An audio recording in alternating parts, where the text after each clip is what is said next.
Bonjour encore au peuple de Dieu. Bonjour mes bien-aimés dans le Seigneur. Bonjour à tous les non-croyants aussi. Ce matin, je suis très content euh, que vous soyez en ligne en train de regarder cette vidéo.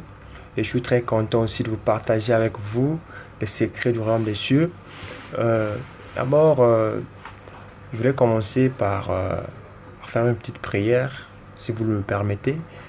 Euh, Parce que c'est pas donner à n'importe qui de dormir et se réveiller ce matin. Donc, permettez que je fasse une prière de quelques minutes et on va continuer avec notre programme. Précieux Père Céleste, je te rends grâce ce matin. Seigneur, je te dis merci infiniment parce que tu as bien voulu que je sois encore compté parmi les vivants ce matin. Nombreux ont fait des programmes la veille, on fait des programmes depuis le début de ce mois, que ce mercredi ils allaient faire telle ou telle chose, mais ils ne sont pas parvenus à le faire parce qu'ils ont manqué ce souffle de vie. Seigneur éternel, une fois de plus, je te rends grâce parce que tu renouvelles encore le souffle de vie à travers moi et à travers mes bien-aimés qui me suivent en direct. Oh Seigneur, laisse que Seigneur ce matin, que Père, que chacun reconnaisse ta grandeur, que chacun reconnaisse Père que tu es là, que tu vis Seigneur Jésus en nous. Oh Père bien-aimé, laisse que Seigneur, cette œuvre-là Seigneur de gloire, cette œuvre Père éternel du partage de l'évangile soit accompagnée par le Saint-Esprit. Laisse que Seigneur, tout esprit captif, tout ce qui ne confesse pas ton nom, que les esprits errants, l'esprit de distraction soient soumis à l'obéissance du Saint-Esprit. Oh Père éternel, que je sois conduit par le Saint-Esprit ce matin. Laisse que Seigneur, cette bonne nouvelle qui va sortir puisse changer, puisse transformer nos vies. Laisse que Seigneur, comme tu as dit Seigneur dans ta parole, oh Père bien-aimé, comme tu as dit Seigneur, tu as dit ta parole est une lampe à mes pieds, une lumière sur mes sentiers, Seigneur de gloire. Oh, Psaume 119, verset 105 nous rappelle cela, Seigneur Jésus. Tu as encore dit, Seigneur, oh Père, dans Jean 17, verset 17, que ta parole, c'est ça qui est la vérité, Seigneur. Tu as dit dans Jean 8, 32, que vous connaîtrez la vérité et la vérité vous affranchira, Seigneur. Laisse que ce matin, cette parole qui va sortir de ma bouche, cette exhortation, Seigneur de gloire, puisse transformer nos vies. Cette exhortation, Seigneur de gloire, puisse nous affranchir ce matin, Seigneur. Oh Père éternel, nous voulons, Seigneur, que tu accompagnes encore cette œuvre. Accompagne encore, Seigneur Jésus.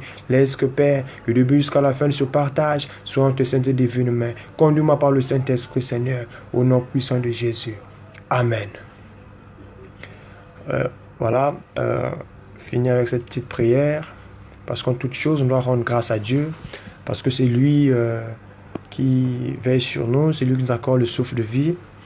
Dormir et se réveiller, c'est pas un jeu, c'est pas par notre propre force que ça arrive, mais c'est lui qui nous accorde ça.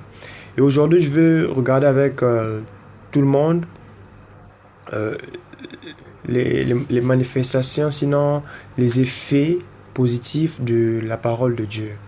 Hein, aujourd'hui, la parole nous est donnée à travers un livre qu'on appelle la Bible. Hein, à l'époque du Seigneur Jésus, il n'y avait pas cette appellation la Bible là, il n'y en avait pas. Il y avait juste des rouleaux, hein, les rouleaux de tel ou tel serviteur de Dieu, chacun selon son époque, hein, depuis les grands serviteurs de Dieu qui sont passés. Donc les rouleaux étaient lus dans les synagogues. Et pour avoir ces rouleaux, c'était quasiment impossible. Il fallait se rendre dans les synagogues, voir les scribes, voir les pharisiens, ceux qui détenaient la connaissance. Et s'il fallait qu'on puisse lire la parole pour vous, on pouvait le lire. Et parfois, on remarquait que si vous avez aussi de l'argent, hein, vous étiez un homme riche, vous pouvez aussi payer vos propres esclaves. Hein, vous pouvez avoir vos propres esclaves. Et ces esclaves-là peuvent vous reproduire la parole pour vous. Et vous pouvez en avoir aussi à la maison. Donc à l'époque, la Bible ou la parole de Dieu n'était pas accessible à tout le monde. Les pauvres n'avaient pas cette accessibilité de la Bible chez eux à la maison. Eux, pour lire la Bible, il fallait aller au temple, il fallait aller dans les synagogues. Et pour avoir aussi des gens qui vont transmettre ou expliquer cette Bible-là. Donc aujourd'hui, on a cette grâce-là que chacun peut avoir sa Bible, chacun peut retrouver la parole de Dieu à travers la Bible. Les gens ignorent carrément cette chance qu'on a. C'est vraiment une grâce immense. Hein? Chacun peut avoir la Bible à la maison, mais les enfants de Dieu de cette époque n'aiment plus lire la Bible. Pour eux, ils trouvent la Bible comme étant quelque chose de pas concret. Hein? C'est bien et c'est juste. C'est juste que nous, la Bible n'a pas été écrite en français comme nous on parle en français aujourd'hui. C'est juste. La Bible n'a pas été écrite en anglais. Mais les textes originaux sont des textes en grec, sont des textes en hébreu. Et il y a eu des gens qui se sont donnés corps et âme afin de nous transcrire cette Bible-là. Et aujourd'hui, on doit voir aussi l'efficacité de cette parole. Et aujourd'hui, si par exemple, on arrive aussi à comprendre cela, c'est par révélation. Hein, on peut faire des cours bibliques, on peut passer par des cours théologiques, mais si on n'a pas cette révélation de la parole, vraiment, c'est pas facile de comprendre certaines choses dans la Bible.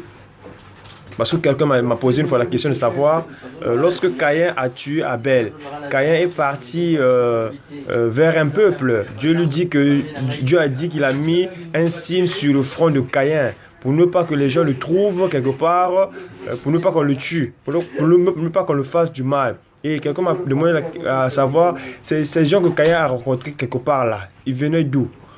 Voyez-vous? Et aujourd'hui, lorsque les gens me demandent au jardin d'Éden, qu'est-ce qui s'est réellement passé? Ils ont mangé le fruit défendu. Le fruit, c'était quoi? Qu'est-ce qui s'est passé réellement là-bas? Pourquoi? Alors, c'est beaucoup de choses. Pourquoi? Parce que les gens lisent avec leur intelligence de l'école.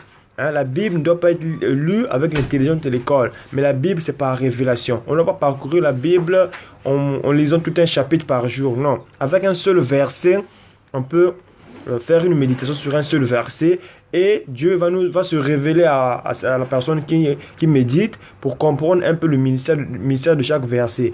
Un seul verset dans la Bible peut être interprété de diverses manières par 2 ou 3 prédicateurs. Donc la Bible, c'est la parole de Dieu. Il y a peut-être des parties qui n'ont pas été incorporées dans la Bible, les parties des vieilles écritures qui n'ont pas été incorporées dans la Bible, mais tout ce qui est dans la Bible, c'est ça qui est la vérité. Vraiment, je vous confirme, tout ce qui est écrit dans la Bible, c'est la vérité. Et toi, enfant de Dieu, lorsqu'on regarde dans Matthieu 4, là où le Seigneur Jésus dit, Matthieu 4, verset 4, là où il dit que l'homme ne mangera pas de pain seulement, mais aussi de toute parole qui sort de la bouche de Dieu. Là, nous sommes au désert. Lorsqu'elle a fini de passer son jeûne de 40 jours, lorsque le diable l'a tenté, le diable ne peut pas vous tenter si vous êtes enfant de Dieu juste comme ça. Il doit utiliser la parole de Dieu pour vous tenter. Même dans Genèse chapitre 3, hein, là où le diable incarné dans le serpent vient vers Ève. Pour tenter Ève, le diable doit d'abord rappeler la parole de Dieu. Il a dit, Dieu a-t-il réellement dit que vous ne mangerez pas? Voyez-vous? Donc, le diable sait que nous, on a accès à la parole de Dieu. Le diable sait que nous, on peut consulter la parole de Dieu comme nous le souhaitons, parce que c'est accessible. Seulement, l'intelligence, non, la compréhension de cette parole, vraiment, c'est ça qui est la plus importante. Pourquoi? Parce que lorsqu'on comprend mal la Bible, on interprète mal. Et lorsqu'on interprète mal la Bible, on applique les choses non pas selon la volonté de Dieu, mais selon notre propre volonté, et on s'égare. Donc le diable va toujours utiliser la parole de Dieu pour te confronter, toi, enfant de Dieu. Hein? La parole de Dieu, c'est quelque chose qui n'est pas périssable. Hein? La nourriture est périssable, même les plantes peuvent sécher, les fleurs peuvent tomber, mais la parole de Dieu est vraiment quelque chose qui ne tombe pas. Vraiment, ça ne change pas, ça ne change pas de goût, ça ne change pas de couleur. Ça, on peut voir ça dans Ésaïe chapitre 40, le verset 8. Cette partie de la Bible nous le rappelle. Donc la Bible aujourd'hui, si par exemple, il est écrit, que Paul écrit, que je ne souhaiterais pas que les femmes puissent prêcher la parole. Si Paul interdit cela, c'est pas à notre époque où on dira que nous sommes au temps de la grâce, où Seigneur Jésus a dit allez partout faire toutes les nations les disciples. C'est pas à notre époque qu'on va modifier cela. La parole de Dieu c'est pas comme la mode. C'est pas comme on dit que ces pantalons-là, c'était les pantalons des années 70. Les chaussures-là, c'est les chaussures des années 70. La parole de Dieu, c'est pas ça. La parole de Dieu, regardez, ça fait 2000 ans déjà. Hein? 2000 ans, c'est la même parole qu'on lit. Bien sûr, on a eu cette traduction en français, mais c'est la même parole, ça n'a pas changé. Et on ne doit pas changer aussi les interprétations. Vraiment, que toute personne qui change l'interprétation de la Bible, c'est toute personne qui modifie la volonté de Dieu, et ces personnes-là seront maudites. Hein, ce seront des gens qui seront maudits, des gens qui seront anathèmes. Dans la Bible, on utilise le terme anathème. Hein? Une personne anathème, c'est une personne maudite. Donc, il faut vraiment faire excessivement attention. Que celui qui n'a pas reçu la révélation de la traduction de la parole, que celui qui n'a pas reçu la révélation d'enseigner la parole, n'enseigne pas. Qui vient, qui prennent juste un passage, qui lisent, qui se taisent. Parce que lorsqu'on n'a pas reçu l'appel de l'évangélisation ou de la prédication, il y a des gens qui égarent les autres. Il interprète selon sa propre intelligence, selon ce qu'il conçoit de la vie. Et il y a l'égarement et vraiment la perdition. La Bible mal interprétée, c'est ça vraiment qui est la cause de la destruction de l'œuvre de Dieu. Donc, faisons excessivement attention. Toi, serviteur de Dieu, toi qui prêches la parole, si tu n'avais pas reçu l'appel de la part de Dieu, ferme ton église, repars là où tu priais avant. Sois soumis à l'autorité de Dieu. C'est ça qui est l'évangile. Même si ton église a maintenant 8 millions de membres, ferme cette église-là si tu n'as pas reçu l'appel de Dieu. Parce que le jour du jugement, le jour dernier, tu auras des comptes à rendre à Dieu. À cause de tous les brebis que tu auras égarés.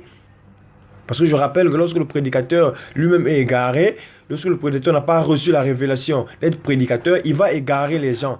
Et les âmes perdues là vont vous attendre en enfer. Vous allez rendre les comptes à Dieu et ces âmes-là vont vous tourmenter aussi en enfer là-bas, vont vous réclamer beaucoup de comptes. Donc, mes bien-aimés, c'est pour vous dire qu'il faut savoir là où mettre les pieds. Hein, là où la parole de Dieu est bien prêchée, ça se sent. Même s'il y a de l'onction, même s'il y a des choses qu'on voit, des miracles qui se font, il faut avoir le discernement possible pour savoir, pour connaître la volonté de Dieu pour nous, ce qu'on veut. Mais rester vraiment attaché à la parole de Dieu. Si tu veux vaincre le diable, tu vas le vaincre à travers la parole de Dieu. Mais ne lis pas toute la Bible comme un livre d'histoire ou bien comme un livre de géographie. Lis la Bible avec le Saint-Esprit. Donc à chaque fois que tu veux méditer la Bible, demande à Dieu qu'il te fasse descendre le Saint-Esprit pour toi, afin que le Saint-Esprit t'inspire, afin que le Saint-Esprit te guide, afin que le Saint-Esprit t'instruise, te donne le discernement pour comprendre les Saintes Écritures.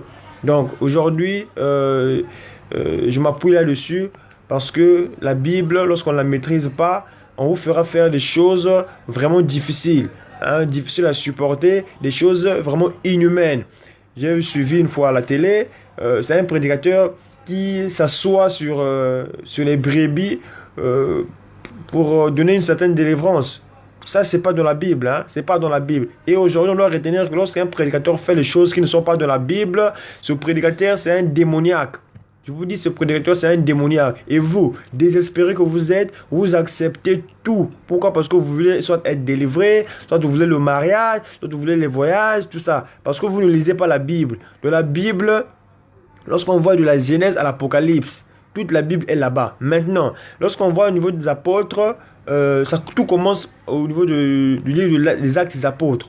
Hein, prenez juste le temps de consulter les Actes des Apôtres. Vous allez voir ce que Pierre a fait, ce que Philippe a fait, Paul et les autres apôtres, ce qu'ils ont fait.